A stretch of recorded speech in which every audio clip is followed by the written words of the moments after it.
Hey, true believers, Englentine here. Every comic book collector has an origin story. Every comic book collector has that first comic that dragged them in and said, this is it. This is your life. This is the story of mine. Now, the older listeners and viewers have seen this before. I apologize. I had to re-record it. I love this video, and the sound was horrible in the original, so I decided to redo it. For those of you who it's new to, by all means, I hope you enjoy. For those of you who've seen it before, I hope you enjoy also. I was born with a comic book in my hand. Now, not really, of course, because that would have made the papers, and I would be a lot more famous. But what I'm saying is I don't remember a time where I started reading comics. I just always did. And I remember my brother had all of these Legion of Superhero Treasury editions. Treasury editions are these big magazine-sized comic books. I don't think they make them anymore. They should, because they're awesome, and it would be entertaining. But I love these things. I love the heroes. I loved looking at the colors. Just the stories were awesome. But I don't remember when starting. I loved this particular one. I cut the hell out of this one and pasted it on the wall. You want to know how to piss off a family? One, cut up your older brother's comics, destroying it forever so he couldn't read it, and then paste it to a wall so you absolutely destroy any chance of your parents getting a deposit back from the apartment complex you're renting from.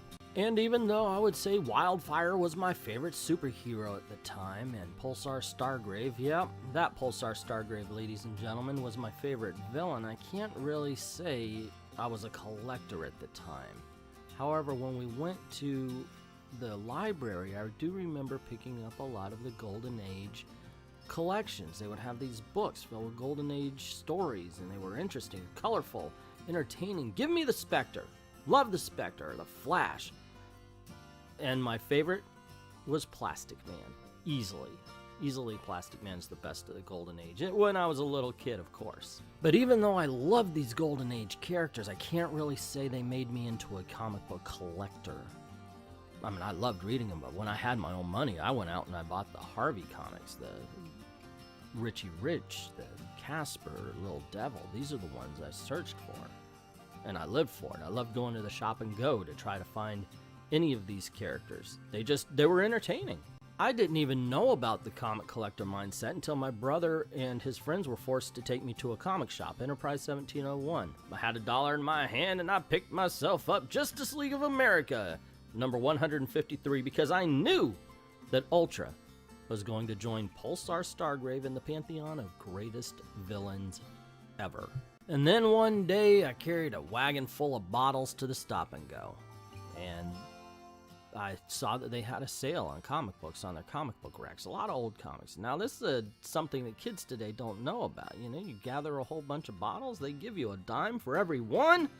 As a matter of fact, I remember we found a whole bunch of bottles in one place, and it ended up being the same shop we sold them to, so we sold the shop their own bottles back. It's just great. It was an easy way for a kid to make money, and the sale was 10 cents an issue, so I got a lot of comics. It's a long time ago, so honestly, I don't remember every comic book that I picked up. I do know I had some of those Harvey comics and some Warlord. I remember Arak, Son of Thunder, Tales of the Green Lantern Corps, but there was one book that I read and said, wow, that was really good. I now have to go and find as many issues of this I could. So on my bike and back to the stop and go to get Adventure Comics number 479, The Return of Dial H for Hero. Now, I didn't know this was the return or the first issue of or anything like that. I just read it and I found, wow, these are kids. These are actual kids. See, the X-Men were supposed to be teenagers, but they really acted like adults. The Chris Claremont run is brilliant, but that's the case. And that's why I could relate to these two characters here a lot better. And one of the best parts about this book was that the heroes and villains were created by readers. So you could send in a submission and they would say, hey, I'm Mega Boy. And it would be written, you know, okay, Englentine from Orlando, Florida. And the funny thing is while I was doing this video, I thought, you know what? I'm going to look somebody up. So I found the Red Death, that's a character in this book, found the name of the guy on Facebook and said, hey, did you create Red Death for Dial H for Hero? He said, yes. We had a great conversation about the whole thing. And I said, well, did you get anything? And he said he got a t-shirt that says he created, you know, and that was really cool. He said he wore it to tatters, And we laughed about that because now, of course, in the collector's mindset, you would put it in a frame. And I can't help but think, and he even said, so I don't have to just imagine, that he had a great time wearing the shirt. You know, so I don't know which way would have been better. But I am happy to learn that it was real. But we didn't really have that collector's mindset back then. Now, of course, everybody, I'm sure there's an exception to the rule. There were collectors back then. But we read our comics. We enjoyed them. And for this video, I reread this comic. And it is so stupid. It really is. It really is. And the characters, you know, all respect to the dude who created the Red Death, but the superheroes are just kind of stupid as well. But man, it's a lot of fun. It is tons of fun to read this. One element of fun is just to see that among all these, what I assume are 12-year-olds sending in submissions, you had Harlan Ellison, the famous sci-fi writer. Now, I actually put in a submission. It was called The Baseball Boy. God, it sucked. He had an electrified bat, and the baseballs were stuff like, this is an ice ball, and it throws and froze people, or, you know, just a grenade, you know, that kind of stuff. And it was rightfully rejected. I remember as a visual, I traced the Topps baseball guy and sent it in. I don't know why they wouldn't have thought of taking my character. For those not in the know, there were two characters, Vicky Grant and Chris King, and they would have these dials, and when trouble came, they dialed HERO, turned into a superhero. And when it was time to stop, if they finished their mission before an hour, OREH, because they could only be a superhero for an hour. And it was fun. I mean, it was really good fun. No pretense to it. This is a pre-crisis, of course, you know, Crisis on Infinite Earths. This is a pre-crisis comic book. So it really was comic book for comic book's sakes. Yeah, there was some continuity to it, but it wasn't as rigid as it became. And that was just part of the enjoyment of it. And that was it. This is the comic book that hooked me. This is the one that made me think, okay, well, what else do they have? Now, granted, like I said, I bought a whole bunch of comics. So I read Tales of the Green Lantern Corps. Well, the Green Lantern, he's in Justice League, and he talks to these characters, and they talk to them, and all of a sudden I'm reading everything, trying to just catch up, and who are these people? They're amazing, and I'm enjoying it. And then I read Teen Titans, number 10. This is the second appearance of Deathstroke, and this is the Teen Titans with George Perez and Marv Wolfman.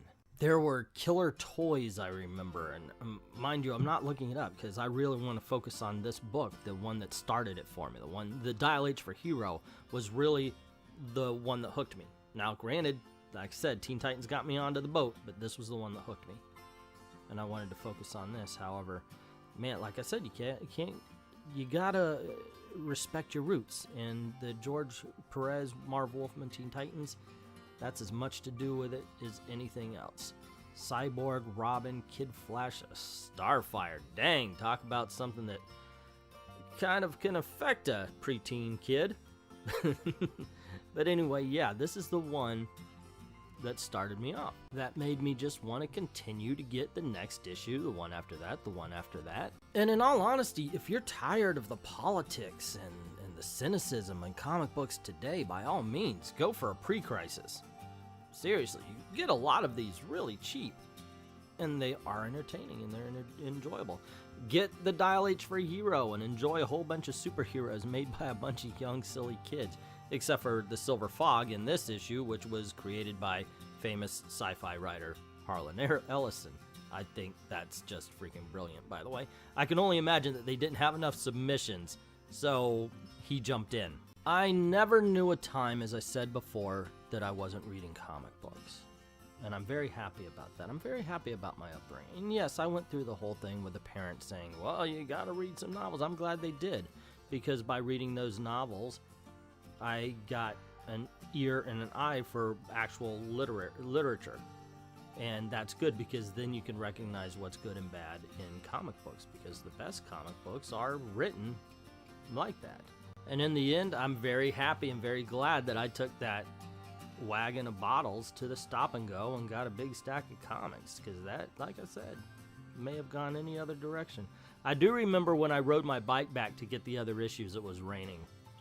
And that tells you that I cared more about reading than collecting, because no way in hell would I carry out a bag of comics in the rain these days. But that's my experience. What was yours? What do you think is the first thing that dragged you into collecting? Not just casually reading, but what was it that made you have to go back and get the next issue?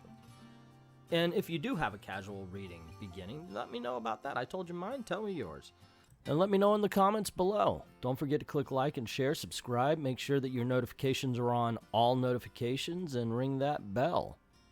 Don't forget to go on over to Ko-Fi or to Patreon if you want to support the channel, and commission a video if you'd like. That's always fun as well. Mostly I want to hear those origin stories, though. So anyway, thank everybody who's already done that, everybody who's saying, hey, wait a second, yeah, this is my story right here. And to everyone, all of the true believers, thank you very, very much for watching.